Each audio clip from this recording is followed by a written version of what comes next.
vos mains.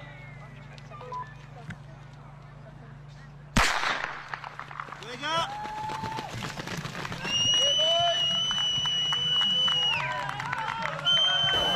La course s'est déroulée comme prévu. Les lapins ont fait une super bonne job.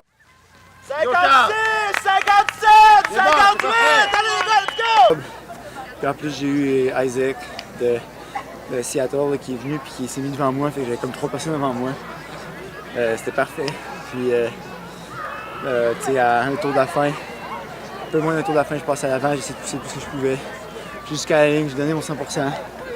Mais des fois, au 1500 mètres ou en athlétisme, peu importe l'épreuve, même si on donne notre 100%, on n'arrive pas nécessairement avec le résultat final. Tu sais. Puis, ce soir, on avait des très belles conditions.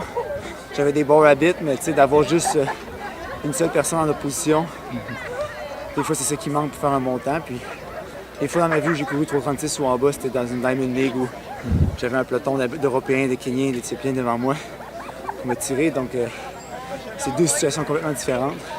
C'est mon meilleur temps à vie dans des conditions comme celle-ci où il n'y a pas trop d'opposition. Donc, ça, c'est du positif, mais j'ai donné mon 100%. Puis, malheureusement, je pense qu'on est un peu short.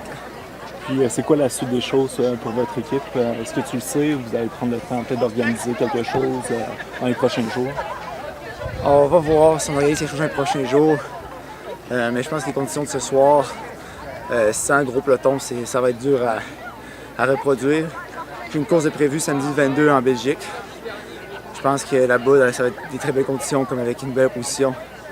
J'espère pouvoir faire un record personnel, puis courir en bas du standard champion du monde. Mais ça risque d'être après la date limite de l'Athlétique Canada, donc on va voir s'ils veulent faire une exception ou sinon je continuerai ma saison sans aller au championnat du monde. Pour réussir un temps comme ça, aux 1500 mètres, tu dois avoir de l'opposition. Ouais. C'est dur à reproduire dans un événement comme ça, justement. Il faut vraiment que ça soit dans un... Il y a des gens qui te poussent, finalement. Puis, Oui, c'est ça exactement. T'sais, aujourd'hui, j'ai gagné la course en 3 minutes 37. Si j'avais voulu faire 3 minutes 35, probablement qu'il aurait fallu que je sois dans une course où le gagnant fait 3 minutes 32 ou 3 minutes 33. C'est un peu dans ces conditions-là qu'on se fait tirer. Puis dans le dernier tour, au lieu de juste pousser contre soi-même, il y a du monde pour nous tirer quand ça devient difficile. C'est pour ça que ça fait une aussi grosse différence. Puis, mais je suis content qu'on l'ait essayé ce soir ici quand même. En bout de ligne, on a des belles conditions. Puis c'est le fun de l'essayer devant la maison, en fait, là à Montréal, puis qu'il y a des gens qui sont venus me supporter. Hey tout le monde! Un gros merci d'être venu!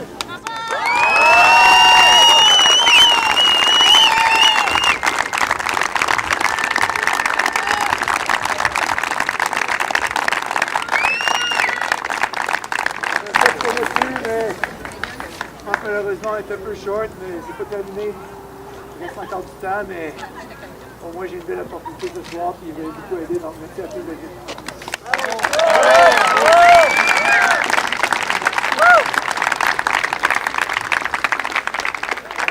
Ben, c'est assez incroyable le support que j'ai eu aujourd'hui, qu'il y ait autant de gens qui sont venus à la piste à Sainte-Thérèse pour m'encourager puis essayer de me propulser vers les championnats du monde. Puis je ne le cacherai pas, dans le dernier tour, quand ça s'est revenu extrêmement difficile, il y a des gens qui étaient sur le bord de la piste et qui me criaient après, puis ceux que je suis capable de reconnaître leur voix, ça me faisait pousser plus, puis ça a fait que j'ai tout donné jusqu'à la ligne d'arrivée à la toute fin, puis je pouvais pas être plus content que d'avoir un support comme ça ici à la maison. Puis je pense qu'en dehors des conditions parfaites de course qu'on peut avoir sur ce circuit professionnel, une occasion comme celle-ci, en ayant l'avantage du terrain, ça fait du bien et ça a aidé, même si le résultat final n'est pas celui escompté.